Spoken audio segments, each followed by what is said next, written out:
बच्चों को दुआएं, बड़ों को सलाम। फ़िज़ा है मेरा नाम। You watching morning with Fiza 24 news पर। देखिए, लालच बहुत बुरी बला होती है। हमारे ना यहाँ पर एक साहब हैं हमारे 24 न्यूज़ में, तो वो ना सबको सुबह सुबह टॉफ़ीज़ बांटा करते हैं और मुझे इतना अच्छा लगता है।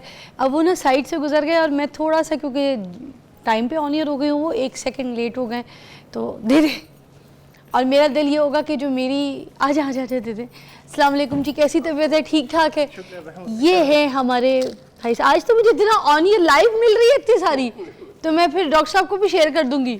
थैंक यू जी। आप अपना नाम बताइएगा। वाह, देखें मोहम्मद अली शाह साहब जो हैं, आज पहली मरतबा उनसे नाम पूछूँ और रोज़ उनसे टॉफ़ी खाती हूँ। कितनी बड़ी बात है। देखें, कुछ लोग ऐसे ही होते हैं, प्यार बांटते हैं मुफ्त में, इनको कोई पैसे कुछ नहीं मिलते, मगर अपनी जेब से, अपने ख़र्चे से, जो भी इनकी सैलरी होगी उसके हिसाब से देखें कितनी सारी। और मैं रोज़ फ़राल के लिए भी लेके जाती हूँ और मैं रोज़ खुश रहती हूँ, रोज़ इनके लिए रास्ते में भी दुआ करती रहती हूँ कि यार कितना अच्छा इंसान है। तो अपनी कमाई में से ऐसी थोड़ी बहुत चीज़ें जो होती हैं, अगर आप किसी के लिए कुछ ख़रीद लें, किसी को कुछ बांट दें, किसी को कुछ दे दें, तो उससे दिल बड़ा हल्का होता है। मैं ये कहती हूँ कि इन्होंने अपनी ज़िंदगी में अपने आप को हल्का कर लिया है और कितनी दुआएं सारा दिन समेटते हैं। हाय, मेरे मेहमान हैं, उनको भी मैं दूंगी। और मैं आपको बताऊं, सिर्फ ये अभी की बात नहीं है, 7-8 साल हो गए इनको, ये सबको टॉफ़ियाँ देते हैं, सबको कैंडीज़ बांटते हैं पूरे ऑफिस में। हमारे ऑफिस में इतने लोग हैं, आप गिन नहीं सकते। तो आप सोचें, तो इंसान ऐसे प्यार मोहब्बत बांटता है। और कुछ इंटरेस्टिंग सी ख़बरें भी हैं आज हमारे पास, तो थोड़ी सी हम शुरू करते हैं, फिर मैं मेहमान से मिलाऊंगी कि टॉपिक क्या है। इंडिया से नाज़रीन, ये ख़बर है कि 1 साला जो बच्चा है उसने एक जहरीले सांप को काट कर मार दिया है। वाह, ये वाक़या इंडिया में पेश आया है। इसी तरह एक साल का बच्चा था, उसका नाम था गोविंदा। और अब वो अपने सहन में जो है ना, जिससे खेल नहीं रहा होता है, बच्चे को छोड़ देते हैं, तो उसकी जो माँ थी वो लकड़ियाँ इकट्ठी करने के लिए बाहर चली गई। तो इतनी देर में वो खेल जो रहा था अकेला, तो सांप आया, और जो ब्लैक वाला कोबरा सांप नहीं होता, जो कि बहुत ज़्यादा डेंजर ख़तरनाक सांप होता है, वो सहन के अंदर एंटर हुआ। बच्चे ने उसको खिलौना समझा, उसको पकड़ा, उसको पकड़ के तो ऐसे काट लिया, और उसको इतनी ज़ोर का काटा कि उसको खींच के 2 हिस्सों में तकसीम कर दिया। जब बच्चे की दादी जो है उसने देखा, तो सांप के वो 2 हिस्से कर चुका था। वो कहते हैं ना, एक यहाँ गिरा एक वहाँ गिरा, इस सांप के टुकड़े 1000 हुए, समथिंग लाइक दैट। तो ऐसा सीन बच्चे ने कर दिया। अब जब तक दादी ने देखा तो 2 हिस्से थे, ठीक है, मगर एक मसला ये हुआ कि बच्चा जो है वो बेहोश हो गया थोड़ी देर के बाद। मगर ऐसी कोई टेंशन वाली बात नहीं है, बच्चा स्टेबल कंडीशन में है, हॉस्पिटल जाने के बाद सिचुएशन सही है। एक ब्रेकिंग न्यूज़ भी है, तो वो न्यूज़ आपको खुद न्यूज़ वाले सुनाएंगे। Take a break.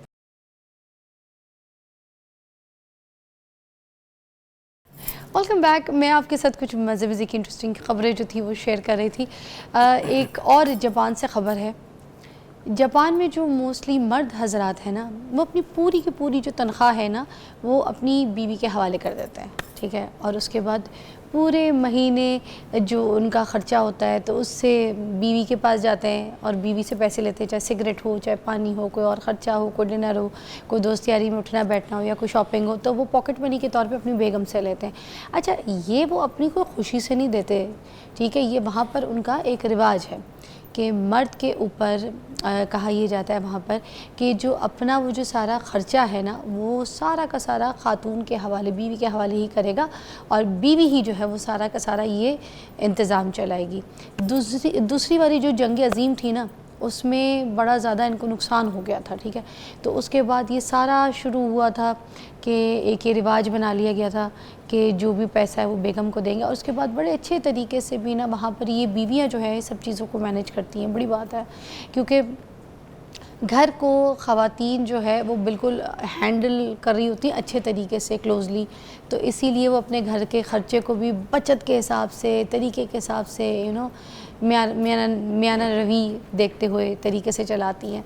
अब वहाँ पर मर्दों का जो मानना है ना, वो सिर्फ ये है कि हमने सिर्फ अपने घर वालों को पैसे कमा कर देने हैं, उनके हाथ में ला के रखने, और बस उनका काम ख़त्म, और पूरा महीना जो कुछ लेना है उनसे पॉकेट मनी के तौर पे लेके तो आगे ख़र्चा करना है।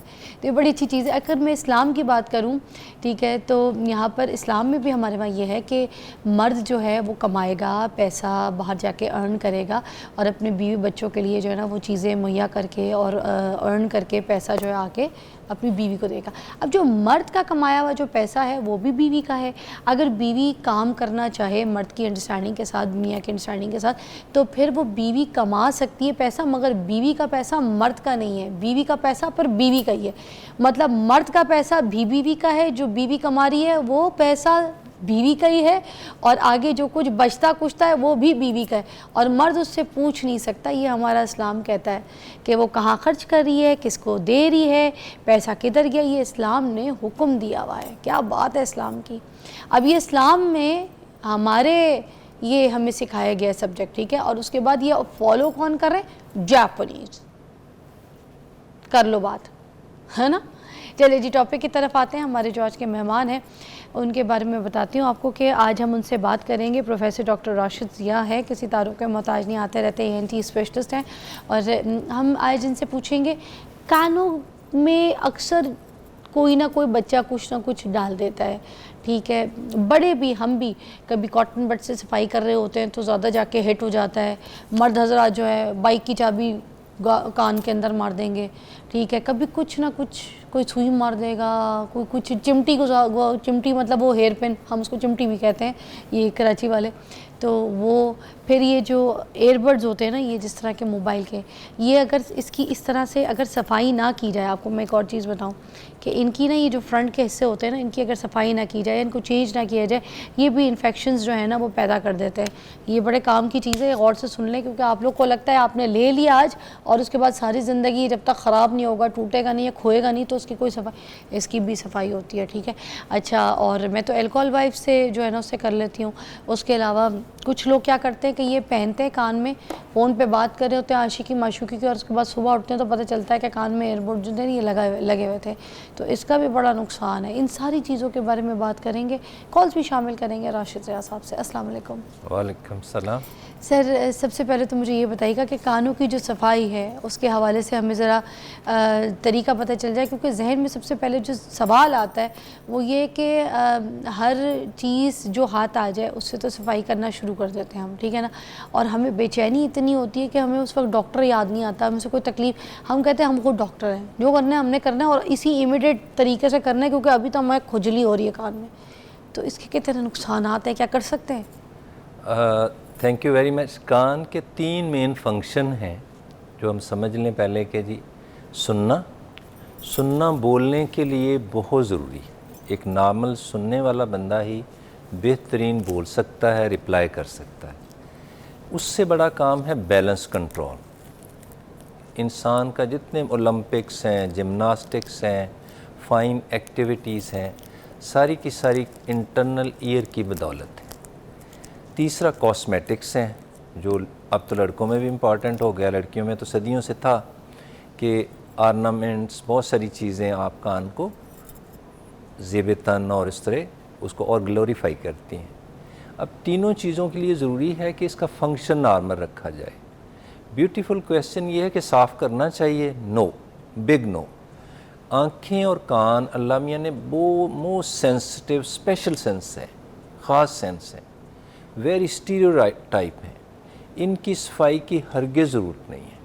So nicely designed by the great creator कि कान को जो साफ़ नहीं करेगा वो डॉक्टरों के पास कम आएगा। साल में एक दफ़ा आँखें, साल में एक दफ़ा कान ज़रूर चेक करवा लेने चाहिए।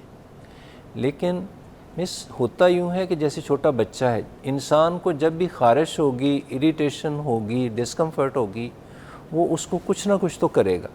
हर इंसान जिबिल्लत में डॉक्टर भी है, इंजीनियर भी है। आता या नहीं आता, हम कुछ ना कुछ तो डॉक्टरी और इंजीनियरिंग घर में कर रहे हैं, झाड़ने की कोशिश करेगा। हाँ, देखिए कॉमन सेंस भी है ना, कुछ हमने मिथ से सीखा, कुछ एक्सपीरियंस से सीखा। कान की सफाई जितनी हम बाहर से कपड़े से, टॉवल से कर सकें, सिंपल बात लेते हैं, स्विमिंग करते हैं, सवाए टॉवल यूज़ करने के आपने कुछ नहीं करना। अच्छा, बैलेंस से क्या मुराद है आपकी? मुझे बैलेंस से समझ नहीं आया कि कॉटन बड्स जो हैं ये यूज़ नहीं करनी चाहिए, Q tips normally use sir नहीं ये तो करनी हर चाहिए। घर में अवेलेबल है, आप कहते सिर्फ हैं। उन माओं के लिए बहुत ज़रूरी है जहाँ बच्चे का कान बह रहा है, अच्छा, जहाँ डॉक्टर ने कहा जी बाहर से साफ़ कर दिया करें। हाँ, बाकी इन्फेक्शन के लिए जो डॉक्टर ने दवाई लिखी है, एंटीबायोटिक लिखी है, ईयर ड्रॉप्स लिखे हैं, वो यूज़ करें। कान की सफाई अगर आप करेंगे, जैसे कल ही एक पेशेंट आई, छोटे बेबी ने कॉर्न एक कान में दूसरे में भी डाला हुआ था, एक से निकाल लिया सेफली, नाउ मोर टेम्पटेशन, उसका ख्याल है बड़ा हीरोइक काम हो गया है, एक ने काम दूसरे में बच्चे ने थोड़ा सा ज़्यादा हिलाया, ब्लीडिंग हो गई, कान का पर्दा भी फट गया। अब it will take many months to heal and it may not heal.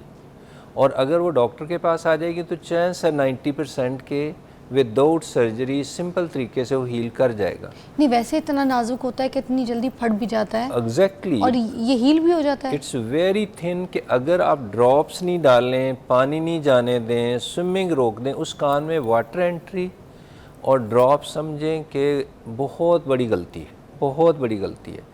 कान का पर्दा शक भी पड़ जाए, किसी के थप्पड़ लग गया, बच्चे लड़के लड़ते हैं आपस में ज़ोर से, उससे फट जाता है, रोड साइड एक्सीडेंट से फट जाता है। और कान में फॉरेन बॉडी होना तो बच्चों में बहुत आम है, इसलिए हर देखें चीज़ पे लिखा होता है कीप आउट ऑफ रीच, बच्चे की पहुंच से बहुत छोटी चीज़ें हमेशा दूर रखें। जहाँ बच्चे को खारिश होगी, हम जब सोते हैं जहाँ पे इरिटेशन होती है, डिस्कम्फर्ट होती है, खारिश होता है, इंसान का हाथ खुद ही वहाँ पहुँच जाता है। ऐसे। अच्छा, मैं पर्दे पे तो बात आना चाहूँगी, अगर कान का पर्दा फट जाता है सपोज, अगर हम उसके अंदर कोई लिक्विड भी नहीं डालते, कोई ड्रॉप कुछ भी नहीं डालते, तो क्या ये खुद ब खुद रिपेयर हो जाता है, ठीक हो जाता है? 80 to 90% चांस है कि बिल्कुल हील हो जाएगा खुद ब खुद? खुद ब खुद। अच्छा। ऑलमाइटी नेचर ने उसमें इतनी ब्यूटी रखी है, फोर्स रखी है, उसकी इंस्टिंक्ट में शामिल है कि वो हील करेगा। सिर्फ वो डॉक्टर को दिखा लें वहाँ पे क्लॉट जमा हो रहा है, कोई हिंड्रेंस है, वैक्स है, सोर्स ऑफ इन्फेक्शन है, फंगस है, उसको एलिमिनेट कर दिया जाए, ख़त्म कर दिया जाए, तो ज़्यादा चांस है 90% without any surgery, without any procedure 80 to 90% 3 months के अंदर हील कर जाएंगे। लेकिन ये चीज़ दोबारा हम बता दें कि कोई ईयर ड्रॉप्स कितने भी अच्छे हैं, किसी भी अच्छी मेक के हैं, ड्रॉप्स ईयर नहीं डालने, उसमें पानी नहीं जाना चाहिए। बच्चे की नोज़ गले में इन्फेक्शन अगर सोर्स है, वो सोर्स में बिल्कुल ख़त्म करना चाहिए। अच्छा, कुछ लोग सफाई के लिए जैतून का तेल भी डालते हैं, सरसों का भी तेल डाल देते हैं, कुछ लोग लहसुन को गर्म करके ये तो एक बेहतरीन सरसों बात के आपने तेल में की डाल है। देते हैं। Is that okay? बेहतरीन बात आपने की है। नॉर्मल कान में पर्दा अगर इंटैक्ट है, जो 99% लोगों में है, आपने कभी चेक करवाया, डॉक्टर ने कहा कान का पर्दा आपके A1 है, एवरीथिंग इज़ फाइन। लाइफ में जब भी कभी खारिश होगी, ड्राइनेस होगी, कुछ लोगों की स्किन बहुत ड्राई होती और कुछ को तो इतनी होती जिनको डेंड्रफ बहुत ज़्यादा है, फॉर एग्जांपल, वो fortnightly monthly few drops of olive oil डाल सकते हैं। And olive oil is the best extra virgin. अगर नहीं भी अवेलेबल, नो प्रॉब्लम, हमारे पाकिस्तान में मस्टर्ड ऑयल यूज़ होता है, सरसों का तेल जिसको कहते हैं, जस्ट 2 or 3 ड्रॉप्स। और सेफ होना है तो कॉटन बड का, जैसे हमने बात की, कॉटन बड की टिप को थोड़ा सा वेट कर उससे सॉइल कर लें, टच कर लें उससे, देसी तेल से, सरसों के तेल से या ऑलिव ऑयल से, सिर्फ एक्सटर्नली। ये फ्यू सेंटीमीटर लंबा है, 2 to 3 सेंटीमीटर लंबा है ईयर कैनाल, उसके सिर्फ आउटर हेयर जहाँ पे हेयरी पार्ट है वहाँ लगाना है, इनर 2/3 की तरफ बिल्कुल नहीं जाना। और बच्चे के लगाते हुए बहुत केयर करें। बच्चे में कॉटन बड डालते बच्चे ने थोड़ा सा हिलाया नहीं तो पर्दे को टच हो जाएगा। That should be extra careful. Zia साहब, एक ब्रेक लेंगे, उसके बाद वापस आएंगे। अभी भी हम थोड़ा सा इसको और एलैबोरेट करेंगे मज़ीद कि अब सफाई के लिए कौन कौन से टूल्स अगर घर पे हमें रखने चाहिए। जैसे कॉटन बड तो सर कह रहे हैं बिल्कुल भी हमें यूज़ करना ही नहीं चाहिए, ठीक है, तो अगर कोई हम टूल्स रखते हैं और हमें सफाई करनी है तो और किस चीज़ से कर सकते हैं? जैसे ये तेल के बाद कोई टूल्स कौन से इस्तेमाल हो सकते हैं? ब्रेक के बाद बात करेंगे।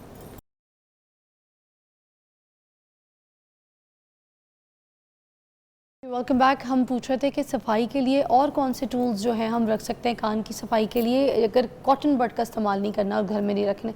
वो एक आजकल चल रहा है ना बड़ा ट्रेंडिंग चाइनीज़ टूल है जिसमें लोहे का है, जैसे एक शहद निकालने के आगे जो मुंह बना होता है ना लकड़ी में like mostly, little spoon. Yes just like that. तो हम वो यूज़ कर सकते हैं लोहे का? ऐसी बहुत सारी चीज़ें हैं। एक तो उन्होंने बस अच्छा किया, लेंथ छोटी रखी हुई है। इंसान की आदत होती है कि गो इन। हाँ अगर देखें बाहर आउटर साइड पे नज़र आ रही चीज़ तो वो तो आप पिक कर सकते हैं, ठीक है। लेकिन कान की कैनाल में चली गई है तो मिस फिज़ा बिल्कुल ट्राई नहीं करनी चाहिए। जब भी ट्राई करेंगे दूसरी पार्टी हिलेगी, थोड़ी सी बच्चा हिलेगा, सर्टनली जब आप ट्राई करेंगे इरिटेशन होगी। हिला नहीं तो चांसेस ऑफ 50% के आपने पर्दे को डैमेज कर दिया है। तो that's a very serious consequence. उसके बाद में अगर इन्फेक्शन का भी केयर नहीं किया, कान बहना शुरू हो जाएगा, इन्फेक्शन हो जाएगी, वो एक लंबी देर चलेगा। आइडियली ऐसे इंस्ट्रूमेंट घर में नहीं रखने चाहिए। एक तरीका है कि कागज़ को रोल करते हैं, ठीक है, कागज़ टाइप की में भी कोई चीज़ होती है, उसको कान में ऐसे लगाते हैं और ऊपर से उस पर फिर आग लगा देते हैं, उससे वैक्स कहते हैं निकल रही है। वो ठीक तरीका है? मैडम यहाँ पे तो लोकल फोकल फुटपाथ स्टोरीज इतनी ज़्यादा हैं कि फारग बैठे देखें, अपने काम के अलावा पूरी दुनिया में दूसरे ये काम हरगिज़ नहीं करना चाहिए। फोकस योर ओन वर्क, उसको एक्सपर्टीज़ करें। ये जो डॉक्टरी है, MBBS डॉक्टर तक भी अलाउड नहीं है कि कान को साफ़ करें। ये स्पेशलिस्ट का काम है, वेरी स्टीरियोटाइप टास्क है। ये काम सिर्फ स्पेशलिस्ट के ज़िम्मे होना चाहिए, वो भी ज़रूरत है। सर एक आदमी को कब कब कान साफ कराना चाहिए, डॉक्टर के पास जाना 95% चाहिए? पॉपुलेशन को आपने बिल्कुल सही कहा, नॉर्मल किसी बंदे को सफाई की ज़रूरत नहीं है। अच्छा। 95% लोगों में वैक्स इतनी कम बनती है कि थ्रू आउट लाइफ कभी कभी वो कान चेक करवा ले डॉक्टर से, ये काफ़ी है। अच्छा। सिर्फ 4-5% है जिन पे बहुत ज़्यादा बनती है, उनको तो कई दफ़ा 2 मंथ्स पे भी करानी पड़ती है। अच्छा। सो मैनी डॉक्टर्स इवन कि वो अगर 2-3 माह में नहीं कराएंगे तो इन प्लग इज़ देयर, और लंबी देर रहेगा तो उससे ब्लॉकेज भी हो जाएगी, इन्फेक्शन भी इनवाइट होगी, हीयरिंग भी डिस्टर्ब होगी। अच्छा। इसलिए जिनके ज़्यादा बनती उन्होंने तो फ्रीक्वेंटली आना है। बाकी सालों में एक दफ़ा भी दिखा लें तो बहुत अच्छी बात है। सफाई नहीं करनी। सफाई नहीं कर। अच्छा, मोस्टली लोग जब फ़्लाइट्स लेते हैं और जब आपको पता है लैंडिंग टाइम पे या टेक ऑफ टाइम पे कुछ लोगों को ना इरिटेशन शुरू हो जाती है, ख़ास तौर पे बच्चे भी बहुत चीखना शुरू हो जाते हैं, बड़ों की बुरी हालत हो जाती है। तो बड़े भी क्या करते हैं, कान में उंगलियां या जो चीज़ होती है ना ज़ोर ज़ोर से, और कान को भी बहुत ज़ोर ज़ोर से हिलाते हैं, ऐसे ऐसे बस खोलने की कोशिश करते हैं, कभी नाक बंद करके एयर बाहर करते हैं किसी तरीके से कि कान खुल जाए, मगर कान में तकलीफ़ भी हो रही होती है और कई देर तक ये मसले। आप जब चढ़ाई पे भी चढ़े तब भी कहीं होता है, पहाड़ वाली किसी एरियाज़ में। तो अब इन सिचुएशन में हम कानों को हिलाना, बहुत ज़ोर ज़ोर से उसको प्रेशर देना, इज़ दैट ओके? बहुत अच्छी बात आपने, ये तो एक सिंपल सी फिज़िक्स है। अगर किसी की नाक थोड़ी सी भी बंद है, नज़ला रहता है, ज़ुकाम रहता है, एलर्जी रहती, नोज़ बंद होती है, माउंटेनस एरिया जब अटैक है, नोज़ बंद है, ना जाएं, एयर फ्लाइट ना लें, पहले नोज़ को ठीक कर लें या करवा लें। वो सिंपल वार्म ड्रिंक से हो जाता है, एक्सरसाइज से हो जाता है, एलर्जी की गोली लेने से ठीक हो जाता है। एक्यूट अटैक हुआ है तो ज़रूर एंटीबायोटिक और मेडिसिन डॉक्टर की प्रेस्क्रिप्शन पे लेके फिर आप माउंटेनस एरिया जाएं, फिर या एयर फ्लाइट लें, otherwise your whole journey can be ruined, ख़राब हो सकती है। अच्छा। अब आपने बात की बच्चों की जो करते हैं, जैसे फॉर एग्जांपल बच्चे के कान में इंसेक्ट चला जाए, हाँ। ये बहुत आम है।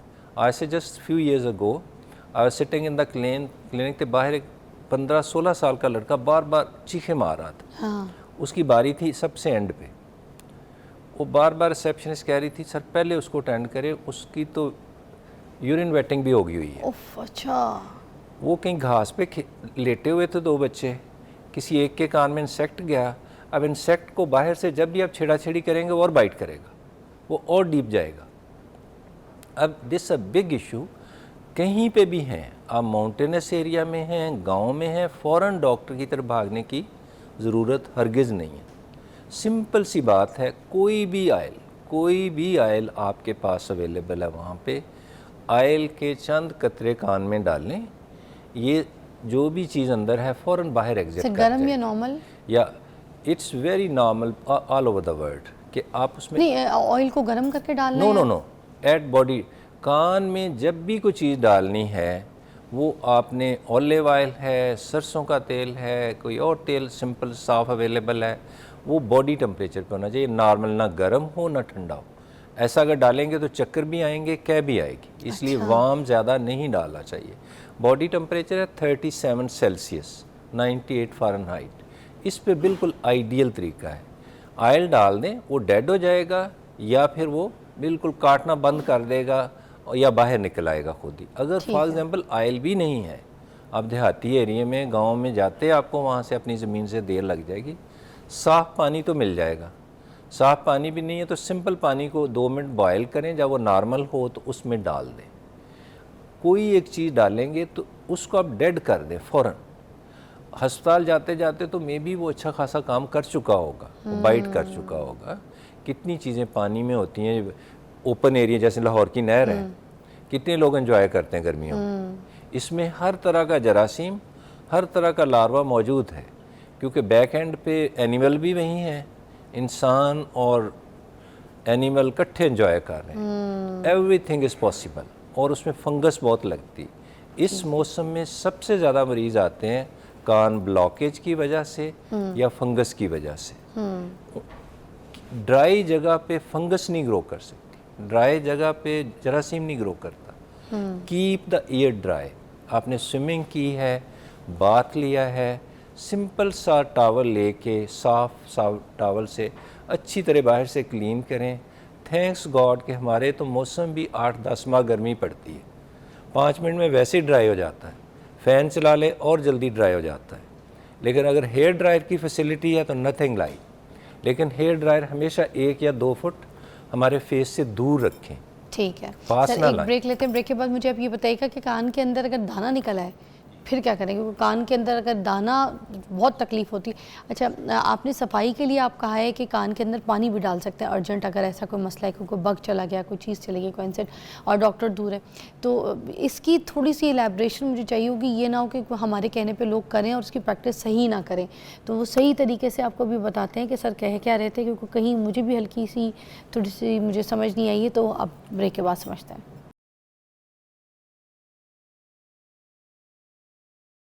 अच्छा जी, वेलकम बैक। अब हमने क्योंकि कान की सफाई की बात की थी, तो डॉक्टर साहब ये बता रहे थे कि कान के अंदर अगर कोई डॉक्टर पास अवेलेबल नहीं है और कोई बग चला गया, कोई इंसेक्ट चला गया, तो हम पानी भी डाल सकते हैं। पानी को थोड़ा सा गर्म करके उसको नॉर्मल टेम्परेचर में करके फिर कान में डाल सकते हैं।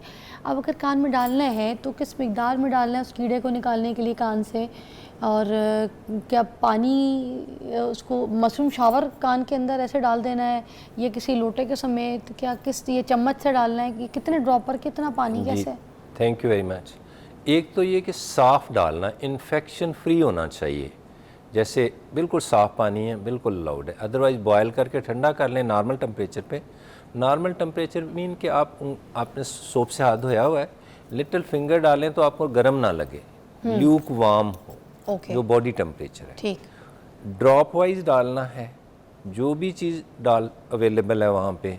आप देहात में हैं, गांव से भी थोड़ा दूर चले गए हैं, पेन हो रही है, अंदर इंसेक्ट बाइट हो रही है, कई दफ़ा बी, वेस्प, कुछ भी हो सकता है। अगर वो चली गई है गलती से तो आप प्लीज़ उसको पहले डेड करें, उसको बार बार निकालने की खुद कोशिश करेंगे, वो पकड़ लेगी, बेशक पीस मील हो जाए तो बाइट करेगी अंदर। इसलिए उसको डेड कर देंगे, आपकी पेन मिजरी मेनली ओवर हो जाएगी। फॉरेन बॉडी में फिज़ा बिल्कुल खुद नहीं ट्राई करनी निकालने की। अगर डीप कैनाल में पड़ी है, आप निकालेंगे तो 50% चांसेस है कि पर्दा आपका डैमेज हो जाएगा। इसलिए हमेशा जो नज़दीक तरीन प्रॉपर क्वालिफाइड डॉक्टर है उससे निकलवाएं। फ़ायदा ये होगा कि थोड़ी सी तकलीफ़ के बाद कभी भी कान का मसला नहीं आएगा। अब आजकल के सीज़न में देखें कि मानसून में स्विमिंग करते हुए कान अक्सर बंद होते हैं। कान कभी बंद नहीं होता अगर उसमें वैक्स ना हो या फंगस ना हो। ये दो बहुत आम चीज़ें हैं। तीसरी चीज़ है सिंपल सा बॉयल या फिंसी जिसको बननी है, विच इज़ हाईली पेनफुल। ये बॉडी का पार्ट सबसे सेंसिटिव है और कैनाल में तो छोटी सी फिंसी भी आपको रात नींद नहीं आने देगी किसी को भी। इसका मतलब ये हुआ कि अगर आपका कान बंद है, हाईली इरिटेटेड है, ख़ारिश बहुत हो रही है, फ़ौरन उसकी जाके सफाई करवाएं और अकॉर्डिंगली इन्फेक्शन के मुताबिक डॉक्टर दवाई देगा, वो यूज़ करें, आप चंद दिनों में फ्री हो जाएंगे। अगर ये इरिटेशन काफ़ी देर रही, फंगस हमारे स्किन की 5 लेयर्स हैं, स्किन की सिंपल सी थिन आने वाली भी माइक्रोफार्म में 5 तहें हैं। जब डीप चली जाती, जिसको ददरी कह देते हैं, जब फंगस स्किन के नीचे चली जाती तो ये फिर काफ़ी हफ्तों तक निकलती रहती, फिर आपको बार बार सफाई करवानी पड़ेगी। इसलिए सिंपल वर्ड ये है, nip the evil in the bud. कान बंद हुआ है, इरिटेशन हो रही है, फ़ौरन डॉक्टर को दिखा के अकॉर्डिंगली उसकी सफाई करवा लें और उसके लिए मेडिसिन ले लें। आप चंद दिनों में फ्री हो जाएंगे। और फॉर अ वीक और सो अपनी स्विमिंग, जहाँ पे भी आप करते हैं, स्विमिंग होल्ड ऑन कर दें, स्टॉप कर दें। अगर आप स्टॉप नहीं करेंगे तो ये फिर सिलसिला चल निकलेगा। लेकिन अच्छा, जिन उस लोग टाइम पे आपने स्विमिंग नहीं करनी है, कुछ टाइम का गैप लेना है। फॉर अ वीक एटलीस्ट उसको ड्राई रखना है, कीप इट ड्राई। लेकिन एक चीज़ याद रखी जाए, मीठा ज़्यादा खाने से, कुछ लोग बड़े शुगर टोथ होते हैं, हाँ, अगर आपको मीठे की बहुत शौक है तो प्लीज़ साल में एक दफ़ा HbA1c ज़रूर करवा लें। फंगस और बॉयल, फिंसी का बनना बार बार हो रहा है तो ज़रूर आपकी शुगर लेवल ऊपर नीचे हो रही है, आपकी मुदाफ़ियत डिस्टर्ब्ड है। आम तौर पे नहीं बनती। जो लोग कान में मैकेनिकी करेंगे, चाबियां डालेंगे, कुछ ना कुछ करेंगे, उनके कुछ ना कुछ मसले निकलते रहेंगे, कभी फंगस की सूरत में, कभी इम्पेक्टेड वैक्स की सूरत में, कभी बॉयल फॉर्मेशन की सूरत। ये जो वैक्स होती है ये एंटीसेप्टिक होती है डॉक्टर साहब? एग्जैक्टली, ये लॉन्ग चेन फैटी एसिड्स हैं जो बाहर हेयर जो हैं नज़र आते हैं। फीमेल के बहुत छोटे छोटे ब्लॉन्ड होते हैं, मेल के काफ़ी ब्लैक हो जाते हैं। उनकी रूट से एक चीज़ निकलती है जिसको सिरुमीन या आम वर्ड वैक्स है। तो वैक्स का बनना एक नॉर्मल चीज़ है, जो 4 से 5% में बहुत ज़्यादा बनती है, उनको बार बार साफ़ करवानी पड़ती है। वास्ट मेजॉरिटी 95-97% लोगों में आम तौर पे लाइफ में शायद ही कभी ज़रूरत हो। इसलिए जिनको फिंसी, फंगस, इन्फेक्शन ज़्यादा हो, वो 4 माह की शुगर तो करवानी ही चाहिए। हम नॉर्मली हर बंदे को कहते हैं कि साल में एक दफ़ा और टेस्ट कराए ना कराएं, बेसिक सी 3 चीज़ें, थायराइड हार्मोन, TSH, HbA1c 4 माह की शुगर, और विटामिन डी। विटामिन डी पूरी दुनिया में डेफिशिएंट है, पूरी दुनिया में वास्ट मेजॉरिटी पॉपुलेशन में। जो लोग सन ब्लॉक लगा के सी पे चंद हफ्ते गुजारते हैं, या सुबह early in the morning 45 minutes जो हैं, जब सूरज निकलता है, ये 5-6 बजे के पास, is a beautiful scene. Lahore बहुत खूबसूरत होता है। उस टाइम पे आप टी-शर्ट पहन के सनलाइट में एक्सपोज हों, that's the beautiful, perhaps the best source of vitamin D. Doctor साहब एक कॉल है, खुर्शीद मुमताज जी हैं लाहौर से, उनकी कॉल शामिल करते हैं। अस्सलाम वालेकुम। वालेकुम सलाम। जी खुर्शीद जी, क्या कहेंगी, क्या मसला हुआ है? डॉक्टर साहब भी हमारे साथ मौजूद है, ENT स्पेशलिस्ट हैं। बेटा मेरे कान ना और पहले से भी ज्यादा ना वो हो गया, मुझे सुनता ही नहीं है। कोई कान के करीब आए तो फिर सुनता है, और कान में टुक टुक टुक टुक होती रहती है, पता नहीं क्या हो जाए। ये काफी अच्छे से है। मैं खुर्शीद जी डॉक्टर साहब से आपकी बात कराती हूँ। डॉक्टर साहब मसला जी thank you very much sister, हमने सुन लिया है। फीमेल से यही तो बिल्कुल नहीं पूछनी चाहिए, हम पूछ भी नहीं रहे। ये काफ़ी देर का मसला है सिस्टर का कि सुनता कम है और कान में टुक टुक होती है, जिसको हम टिनाइटिस भी कहते हैं। ये बहुत आम सा मसला है और दोनों ऑलमोस्ट 100% ट्रीट हो जाएंगे, कंट्रोल हो जाएंगे। आप ज़रूर अपने आसपास, अगर जना के आसपास हैं या म्यू हॉस्पिटल के आसपास हैं, तो प्लीज़ ज़रूर चेक करवा लें। कई दफ़ा अगर फंगस इम्पेक्टेड है या फॉर एग्जांपल वैक्स का ज़्यादा चांस है, वो निकालें तो इनकी काफ़ी इम्प्रूवमेंट हो जाएगी। अरे वाह। फॉर एग्जांपल अगर किसी से भी नहीं, अंदर पर्दा भी ठीक है, सब कुछ ठीक है, मे बी बॉर्डर लाइन पे डायबिटीज़ हो, may be hypertension for a long time हो, ये सारी चीज़ें पहले रूल आउट ज़रूर कर लेनी है। एजिंग के साथ, उम्र के साथ, कई दफ़ा 60 प्लस में 5 से 10% को आले की ज़रूरत पड़ जाती है। और आले तो अब इतने छोटे भी हो गए हैं कि हेयरिंग एड की, ये जो कॉन्टैक्ट लेंसेज की तरह इनविजिबल भी हैं, CIC। वो एग्जैक्टली ये ड्रम के पास पड़ा होता है, आपके रिश्तेदारों को, हस्बैंड को भी नहीं पता होगा आपने कोई चीज़ लगाई हुई है, वाह जी। उससे हीयरिंग आपकी ऑलमोस्ट नॉर्मल हो जाएगी। और टिनाइटिस भी काफ़ी ये जो टुक टुक है काफ़ी मास्क हो जाएगी। इसलिए आप अपनी डाइट का ख्याल करें, चेक ज़रूर करवा लें, लेकिन विटामिन डी तो आप 2 लाख यूनिट वाला कैप्सूल हर महीने खाएं। ये 2 लाख यूनिट है इंटरनेशनल, ये आता 100-200 रुपए का है। ये ज़रूर हर बंदे को महीने में एडल्ट्स को लेना चाहिए और साल में 1-2 दफ़ा चेक भी करवाना चाहिए। क्या बात है डॉक्टर साहब, बहुत बहुत शुक्रिया आपकी रहनुमाई का। Thank you for your time. हम एक ब्रेक के बाद आपको दोबारा ज्वाइन करते हैं।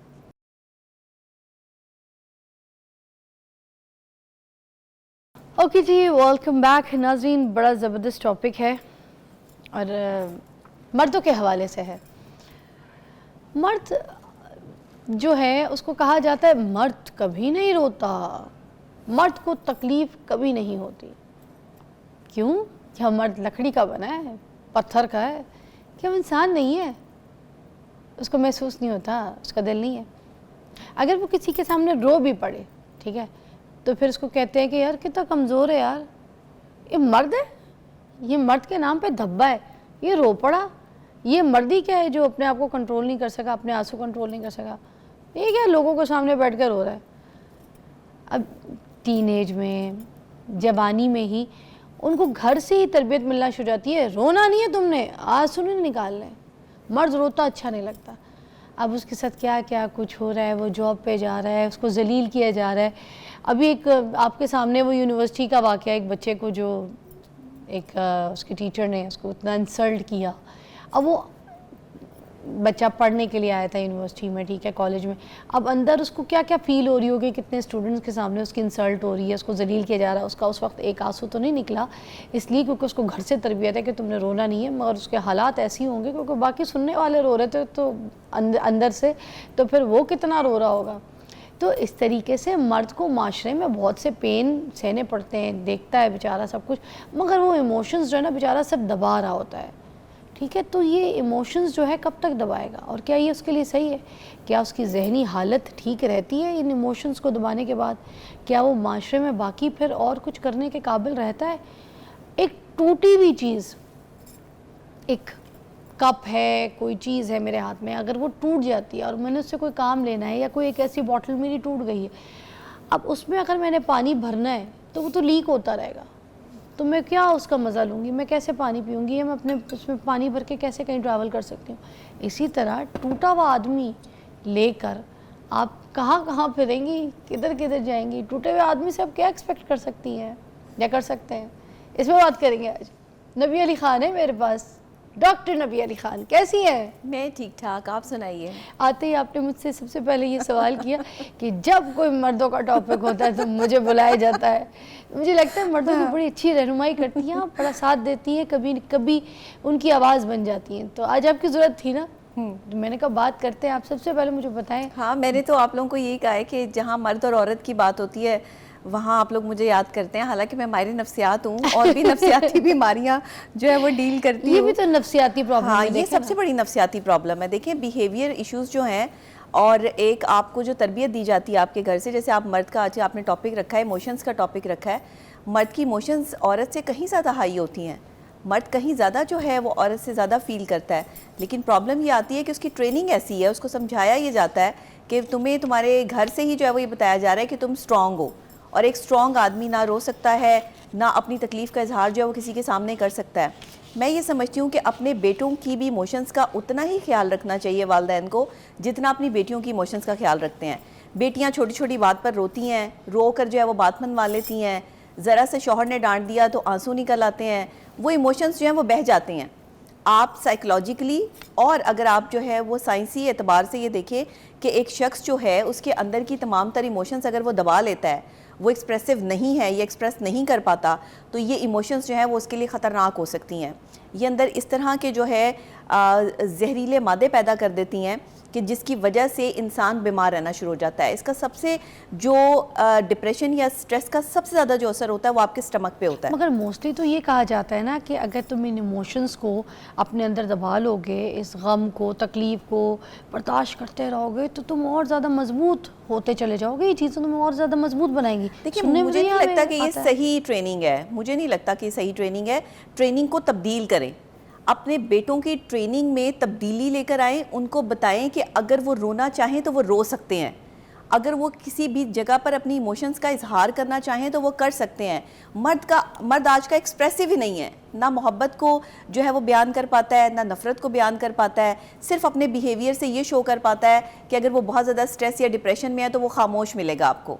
जो शख्स आपको ज़्यादा खामोश मिले, जो मर्द ज़्यादा खामोश हो, समझें कि वो डिप्रेशन में है, वो किसी से बात करना नहीं चाहता, क्योंकि मर्द हमेशा अपनी इमोशन को खामोशी के पीछे छुपा लेता है, अपने स्ट्रेस और अपने डिप्रेशन को जो है वो खामोशी की नज़र कर देता है। औरत जब ज़्यादा डिप्रेसिव होती है, ज़्यादा एक्सप्रेसिव हो जाती है, ज़्यादा बोलती है, जब उसका डिप्रेशन लेवल जो है वो बढ़ता है, उसका गुस्सा भी बढ़ना शुरू हो जाता है। आप अक्सर औकात मर्दों को जो है वो देखिए कहते हैं कि मर्द बहुत डिप्रेसिव है, इसके पास पैसे नहीं हैं, ये बहुत ज़्यादा डिप्रेशन लेता है इसलिए ये गुस्सा करता है। नहीं, जो जितना ज़्यादा डिप्रेशन में होता है मर्द, वो उतना ज़्यादा खामोश हो जाता है अपनी उस तकलीफ़ को लेके, जो तकलीफ़ उसको अंदर ही अंदर जो है वो खा जाती है। आपने देखा है औरतों को तो हार्ट अटैक नहीं होते, माशरे में तो आप देख लें मर्दों को हार्ट अटैक होते हैं। आपके यहाँ बेवा की तादाद जो है वो ज़्यादा है, क्यों? इसी वजह से कि मर्द अपनी इमोशंस को शेयर ही नहीं कर पा रहा। मर्द अपने साथ होने वाले जुल्म और ज़्यादती, जो उसको मेंटली टॉर्चर मिल रहा है, आपके पाकिस्तान के 90% मर्द जो हैं वो मेंटल टॉर्चर में है इस टाइम। मेंटली टॉर्चर उन्हें किया जाता है। वो जिन ऑर्गेनाइजेशंस में काम करते हैं उनके लिए वहाँ मुश्किलात होती हैं, वो जिस घर में रहते हैं उन्हें अपनी माँ की तरफ से, अपनी बहन की तरफ से, अपनी बीवी बच्चों की तरफ से मेंटली टॉर्चर जो है वो बर्दाश्त करना पड़ता है। ये सारा स्ट्रेस जो है वो जमा होकर जब एक मर्द के दिमाग पर असर करता है तो उसकी सेहत ख़राब होना शुरू होती है, या तो वो ओबेसिटी, मोटापे की तरफ आना शुरू हो जाता है। और अक्सर औकात आपने देखा होगा कि 35 साल के मर्द जो हैं, 35 साल जैसे शादी होती है 30 साल के बाद, तो 35 साल का मर्द जो है वो 45 साल का लगना शुरू हो जाता है। बहुत जल्दी शादी के हाँ। बाद फौरी तौर पर जो है वो असर मर्दों पे पड़ता है। उसकी वजह क्या है? उसकी वजह यही है कि आप पे जिम्मेदारी बढ़ती है, जिम्मेदारी के बोझ बढ़ते हैं। शादी कोई फैंटेसी नहीं है। लोगों ने समझ लिया है कि शादी करा दो, इसकी शादी करा दो, ये ठीक हो जाएगा, इसकी शादी करा दो, ये बिल्कुल सही हो जाएगा। अगर किसी को जो है वो आवारागर्दी की आदत है, किसी लड़के को, या कोई लड़का जो है सारा दिन दोस्तों में बैठा रहता है या बाहर जो है वो टाइम स्पेंड करता है, तो उसकी शादी करा दो, ये ठीक हो जाएगा। मैं आज आपको एक बात क्लियरली कहना चाहती हूँ आपके प्रोग्राम से, जितने भी लोग ये सुन रहे हैं, आपके जो बेटे बिगड़े हुए हैं इसमें वालिदैन का हाथ है। आज आपका बेटा अगर रात को जो है वो अपने दोस्तों के साथ जो है वो टाइम स्पेंड कर रहा है, किसी गलत जो है वो नशे पे लगा हुआ है या गलत एक्टिविटी में लगा हुआ है, तो इसके जिम्मेदार वालिदैन कोई हैं। ट्रॉमा, कोई डिप्रेशन। एक हाँ। नसीर अहमद साहब की कॉल है कराची से, उनको ज़रा लाहौर से ही है, सॉरी, रिसीव करते हैं। अस्सलाम वालेकुम जी, क्या कहेंगे? जी अल्हम्दुलिल्लाह, शुक्र अल्हम्दुलिल्लाह। जी हमारे टॉपिक पे आज कुछ कहना चाहेंगे? आज हम बात करें मर्दों के इमोशंस के ऊपर। जी जी, मैं आपका प्रोग्राम देख रहा हूँ, तो मुझे बहुत अच्छा फील हुआ कि आपने बहुत अच्छा प्रोग्राम और बहुत अच्छा टॉपिक रखा।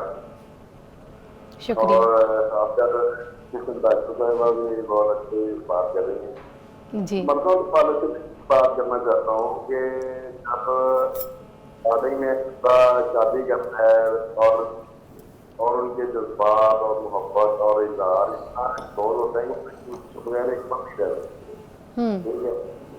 तब आहिस्ता आहिस्ता आहिस्ता आहिस्ता और मर्द को पहचानना शुरू कर देती है, या मर्द की कमियाँ कोताहियाँ या कोई भी ऐसी बात होती है जिसकी वजह से और मर्द पे हैवी होना शुरू हो जाता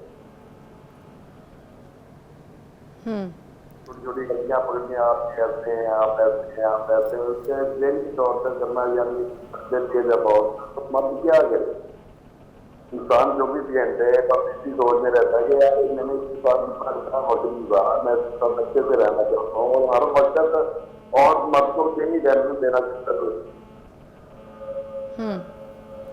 ठीक है, आपके इस नज़रिए को हम प्रोग्राम में शामिल करते हैं। समझाइए आपको बात। अच्छा, मुझे बिल्कुल क्लियर समझ हाँ, नहीं है। पीसीआर से ज़रा मुझे भी समझाइए, क्योंकि हाँ, मुझे भी थोड़ी मैं थोड़ी नहीं समझ पाई कि क्या कहना हाँ चाह रहे हैं। जी। मुझे बस इतनी समझ आई है कि शायद हाँ। हर जगह जो मर्द बर्दाश्त कर रहा होता है, इस तरह की कोई बात जो एक्चुअली में उन्होंने वो की है। डिप्रेशन के बारे में बात कर रहे थे कि मर्द का जो डिप्रेशन है वो औरत इतनी आसानी से समझती नहीं। अच्छा देखिए, मर्द को बताना पड़ता है कि मैं परेशान हूँ, मुझे परेशान नहीं करो, हाँ। मैं टेंशन में हूँ, मुझे और मजीद टेंशन नहीं दो। हाँ। बच्चों को बताना पड़ता है। अब देखिए ना, बिजनेस चल रहा है तो तो बिजनेस में 100 चीज़ें चल रही होती हैं जिसमें एक शख्स जो है, एक मर्द जो है वो डिप्रेसिव है, आपकी पूरी अगर टीम है, पूरी आपकी मैनेजमेंट है, उसको भी जो है वो एक मर्द ने देखना है, फिर घर की मैनेजमेंट को भी मर्द ने देखना है, औरत की इमोशंस को भी साथ लेके चलना है, बच्चों की इमोशंस को भी, वालदैन की इमोशंस को भी।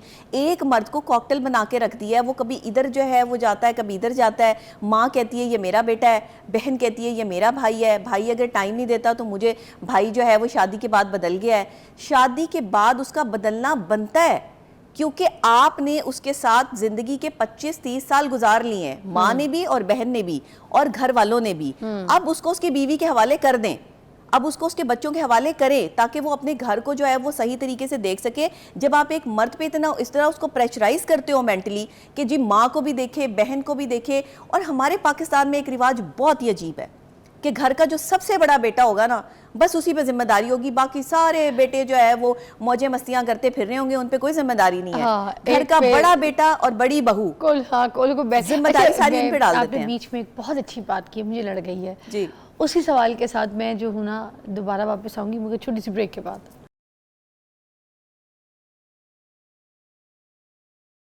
मर्दों के इमोशंस के ऊपर आज हमारा शो है, नबी अली खान के साथ बात कर रहे थे हम।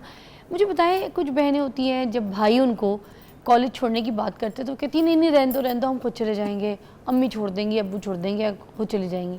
इतना उनके साथ, भाई के साथ इतनी कोई अटैचमेंट का उनका कोई सीन नहीं होता, या कोई इतनी मोहब्बत उमड़ नहीं रही होती, कुत्ते का बहर, ठीक है, लड़ाइयाँ शड़ाइयाँ सब कुछ। जैसे ही भाई की शादी हो जाए, बीवी आ जाए, तो वो सुबह सुबह बीवी के पास से सोते हुए ना भाई को उठाएंगी दरवाजे खटखटा के, मुझे कॉलेज छोड़ के आओ। ऐसे ही है, ठीक है। भाई अब किसी और का हो गया, ये अब बहनों को बर्दाश्त नहीं होता। ठीक है, पहले अगर बेटा घर के अंदर आया, आ गया, आके अपने कमरे में चला गया शादी से पहले, ठीक है, माँ ने पूछा आ गया है, तो उन्होंने कहा हाँ आ गया, भैया आ गया है, तो अच्छा ठीक है मैं उसके लिए रोटी बना देती हूँ, या नॉर्मल उसको बोलूँ मुँह हाथ धो के आ जाए तो खाना खा ले, ठीक है, नॉर्मल सिचुएशन।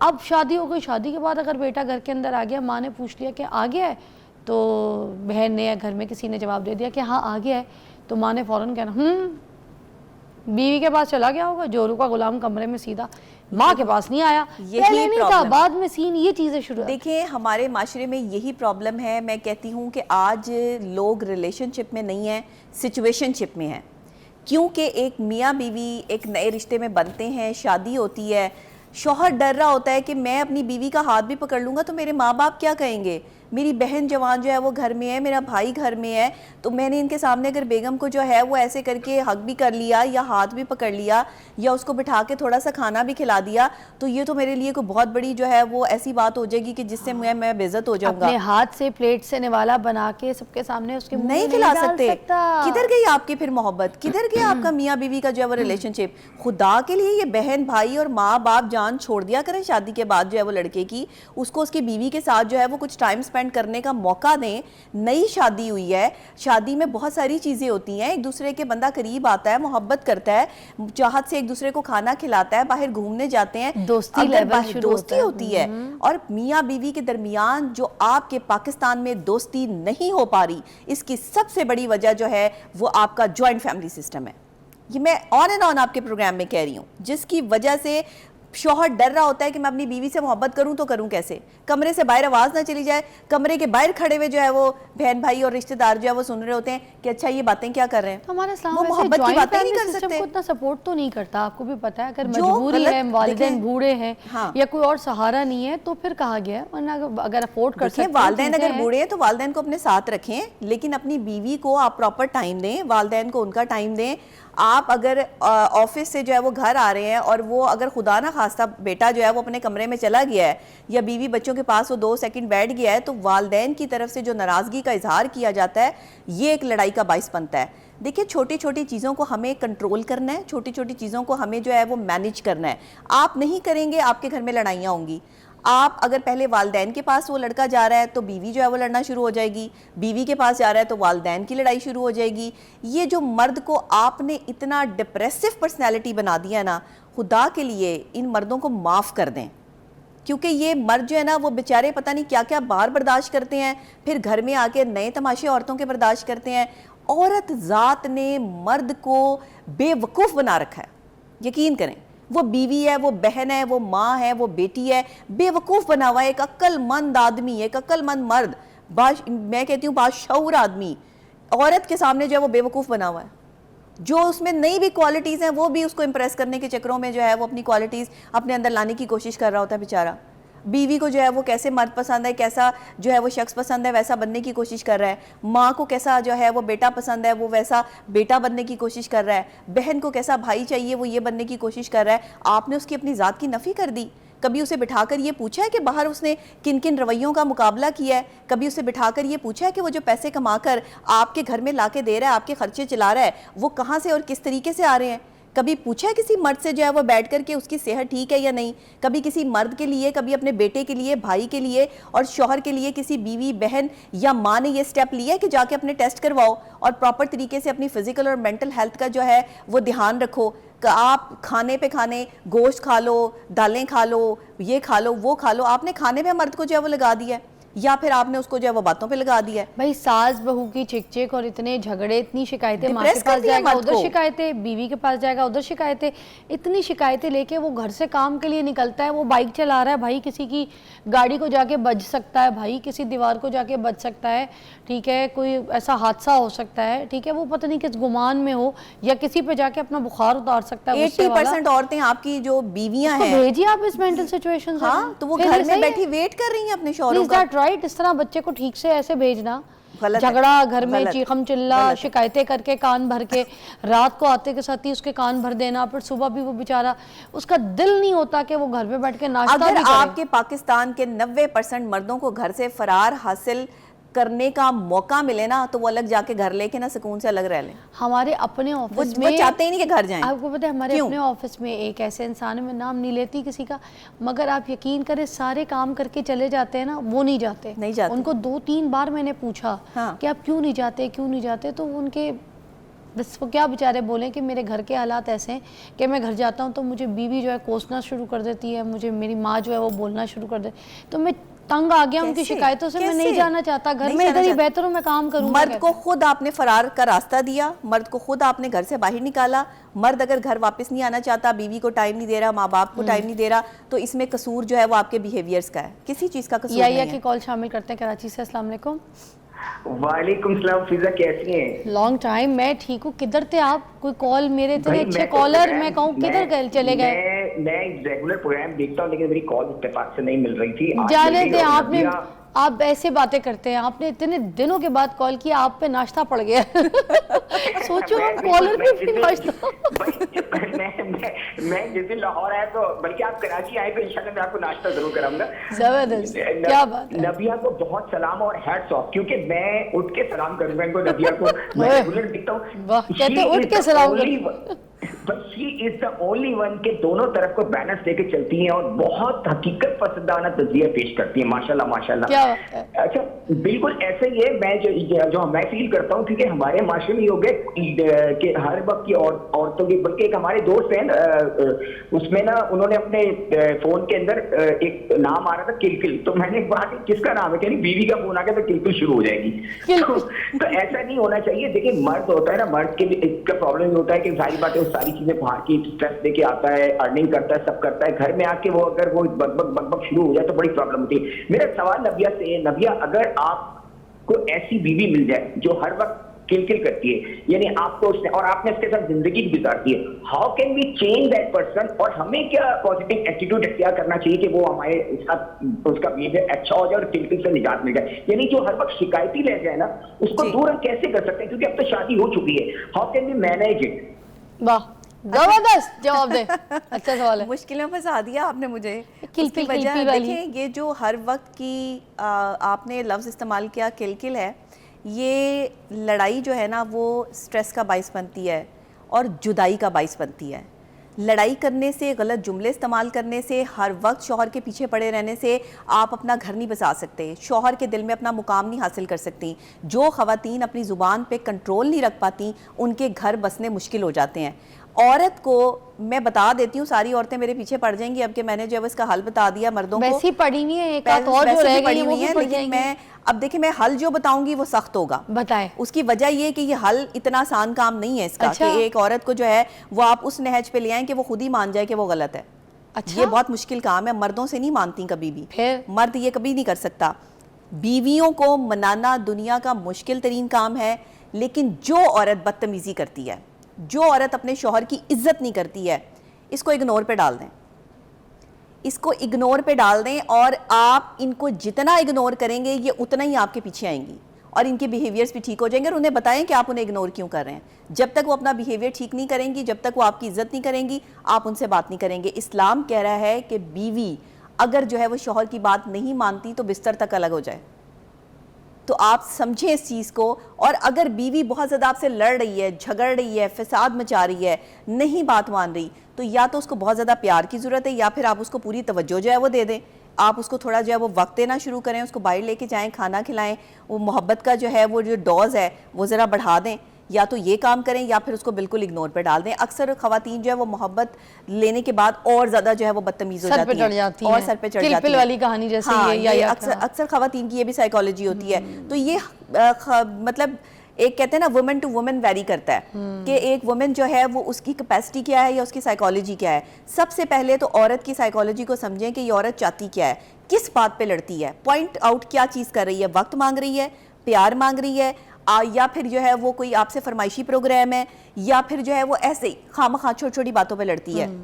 जो औरत आपसे फरमाइश करती है, इट्स मीन कि वो लालची है, उसके अंदर जो है वो लालच मौजूद है कि आप उसका जो है वो उसको पूरी तरह से अकोमोडेट किया जाए, उसको पूरी तरह से जो है वो लेविश किया जाए। अगर तो आप कर सकते हैं तो ज़रूर करें, नहीं तो अपनी बीवी को बिठा के समझाएं कि मैं इतने पैसे कर सकता हूँ और इतने नहीं कर सकता, आपको मैं ये दे सकता हूँ और ये नहीं दे सकता।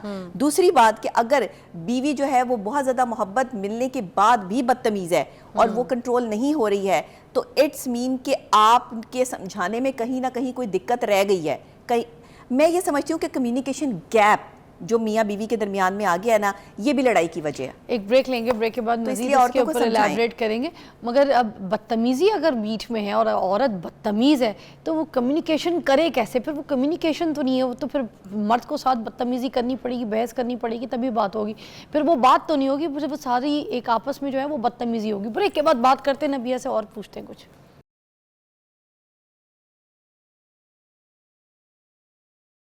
अच्छा, मर्दों के इमोशंस, मर्दों के पेन, मर्दों के आंसू के, उनके दर्द के ऊपर आज का हमारा टॉपिक है। नबिया से बात कर रहे थे। मुझे बताइए नबिया, मेरे ना एक जानने में बड़े अच्छे हमारे करीबी दोस्त हैं ना, फैमिली फ्रेंड है, उनकी शादी हुई रिसेंटली। मैं उनकी शादी को अटेंड भी किया, बड़ा फराल के साथ जाके फ़न किया। तो थोड़े दिन पहले अभी मैंने कॉल किया, 2-3 दिन पहले, तो मुझे पता चला कि उनकी डिवोर्स हो गई।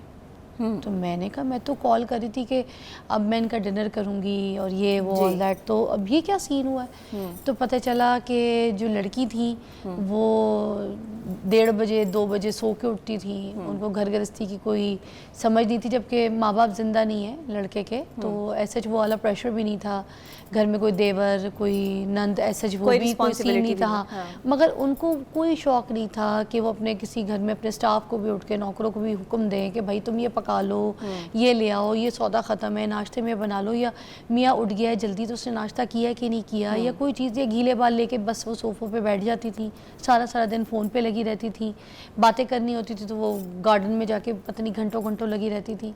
ठीक है, तो वो बड़ा परेशान हुए इस सिचुएशन से। उन्होंने कहा कि भाई मैं तो ये शादी ले, पहले उन्होंने 2-3 बार समझाया, फिर उसके बाद उन्होंने कहा मैं तो ये चीज़ें लेके चल ही नहीं सकता, कभी मेरे खाने से कोई उनका कपड़ा मिले, कभी दुपट्टा बिस्तर पे, कभी कमीज़ कहीं तो चप्पलें कहीं, तो वो तो तंग आके कहते इतना फुअड़पना तो मैं बर्दाश्त, और अगर तैयार होना है तो मियाँ के लिए नहीं होना, उन्होंने कोई वीडियो बनाने के लिए, टिकटॉक के लिए, तो मियाँ अगर पास आ रहे हैं तो फ़ौरन फ़ोन पकड़ा के उनको कहना है कि भाई मेरी सेल्फी तो खींचो।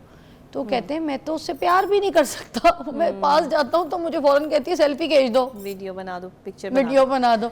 तो कहते हैं मैं तो फिर इसलिए छोड़ दिया, मैं तो आगे फिर क्या ज़िंदगी उसकी ख़राब करूँ या अपनी करूँ, मैच ही नहीं होता। अब इस तरीके की भी लड़कियाँ, तो मर्द क्या क्या बर्दाश्त करें? देखिए मैं यहाँ पर ना एक चीज़ बताऊँगी, वो लड़कियाँ जो फुअड़ हैं, घर के काम नहीं करती, सलीका शुआर नहीं है, मैं हमेशा कहती हूँ कि शादी करने आप जब भी जाएं, कम से कम लड़की का ये ज़रूर देख लें कि इसको सलीका तरीका है, सफाई पसंद है कि नहीं है, कोई अपने काम शाम जो है वो इसको करने भी आते हैं, इतना काम आता है कि अपने लिए चाय बना लेगी, अपने कपड़े जो है वो इस्त्री कर लेगी, या अपने कपड़े तय करके अलमारी तक रख देगी, इतने काम आते हैं कि नहीं।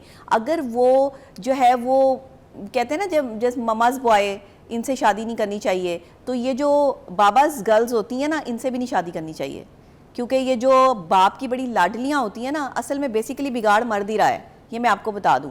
बाप जो है वो बेटियों के नाज नखरे उठाते हैं, मेरी बेटी कोई काम नहीं करेगी, मेरी बेटी को कोई काम करने की ज़रूरत नहीं है, मेरी बेटी ने अगले घर जाके काम ही करने हैं। भाई आप अपने बच्चों को सिखाएंगे तो जो है आप उन्हें डिग्रियां दिलवा रहे हैं, उन्हें डॉक्टर बना रहे हैं, इंजीनियर बना रहे हैं, उनको डिज़ाइनर बना रहे हैं, उनको जो है वो एक्टर एक्ट्रेसेस बना रहे हैं, मॉडल बना रहे हैं, आप उन्हें अच्छा इंसान बना रहे हैं। आपने उनको ये सिखाया है कि उन्होंने अपने आप को जो है वो कैसे संवारना है, या अपने घर को कैसे अपना गन तो उठा लो, या अपनी सफाई सुथराई सिखाई है। जब वालिदैन जो है वो बेटी की तरबियत ही नहीं कर रहे तो बेटियां घर क्या बसाएंगी जाके। जिन वालिदैन की बेटियों की तरबियत हुई होती है, सलीका शुआर जो है वो औरतें होती हैं, सफाई पसंद होती हैं, उनके शौहर भी उनसे खुश होते हैं। ये जो भी आप सादा औरत देखेंगी ना, सलीका शुआर देखेंगी लड़की जो सफाई सुथराई को पसंद करती होगी, वो जुबान दराज नहीं होगी।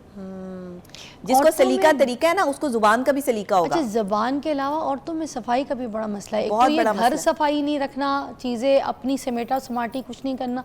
ऑल्दो बहुत सी लड़कियां ऐसी मैंने देखी जिनके मुंह से बड़ी स्मेल आती है। जी ऐसे ही, ठीक है, वो ऐसे बात ही। करती हैं तो उनके बड़े भपके आते हैं मुंह से। हाँ, तो ऐसे शौहर कैसे करीब आएगा? ऐसे कैसे आएगा?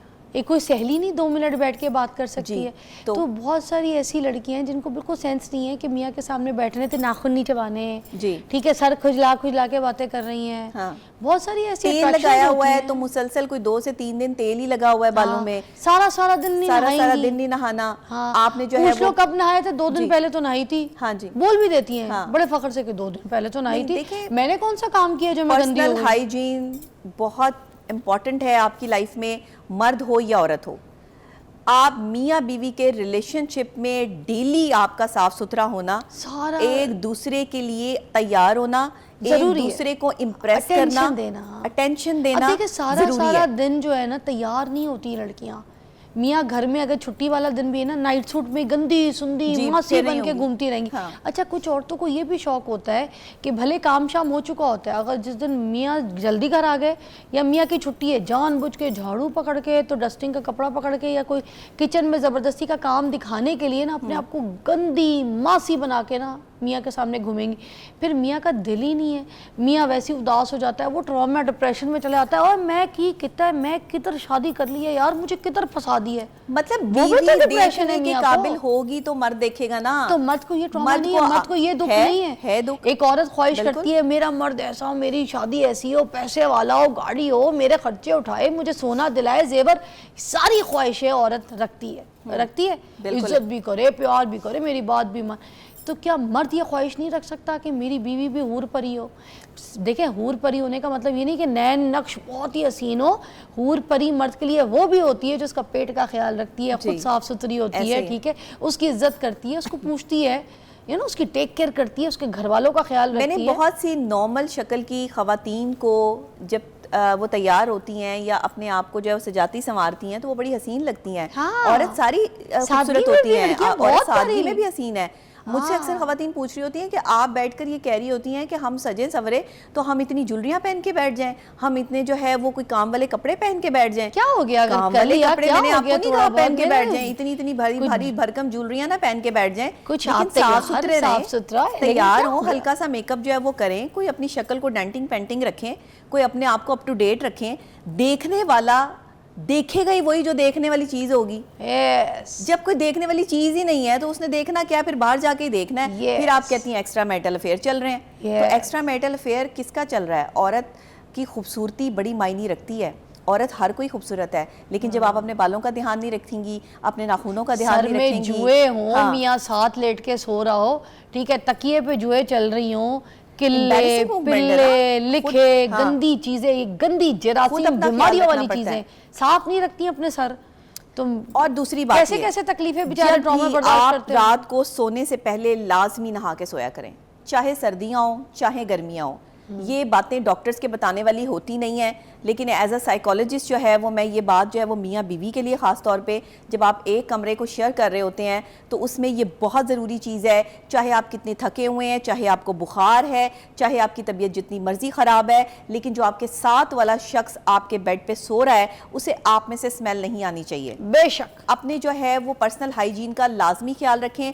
अक्सर मर्द बताते नहीं हैं अपनी बीवियों को कि वो उनसे इरिटेट किस वजह से हो रहे हैं। मर्दों को भी मैं ये कहूँगी कि बीवियों को बताएं, अगर वो किसी भी किस्म की जो है वो उनमें ये चीज़ें महसूस करते हैं, और बीवियों को भी चाहिए कि अगर वो मर्दों में ये महसूस करती हैं कि मर्द जो है वो अपनी पर्सनल हाइजीन का ख्याल नहीं रखते हैं, तो उन्हें बताएं कि उन्हें किस चीज़ से वो इरिटेट होती हैं। कि आप सफाई पसंद है जी। तो आप चाहती हैं कि आपका मर्द भी साफ सुथरा हो, और सफाई मर्द पसंद। वही देखें जिसको घर से सुकून होगा ना, वही बाहर जाके जो है वो एक कामयाब मर्द बनेगा। क्या बात है। घर से सुकून सबसे पहले मर्द का। बीवी जो है वो अगर अच्छी होगी ना आपकी, तो मर्द भी जो है वो बाहर जाके तरक्की करेगा। ऐसे ही नहीं कहते कि एक कामयाब मर्द के पीछे एक औरत का हाथ होता है। अरे वाह, क्या बात है जी, थैंक यू सो मच, बहुत बहुत शुक्रिया। और अगर घर की औरत सही नहीं रहेगी ना, तो फिर याद रखें कामयाब मर्द के पीछे बहुत सारी औरतों का हाथ होगा। अल्लाह हाफिज़, कल मिलते हैं।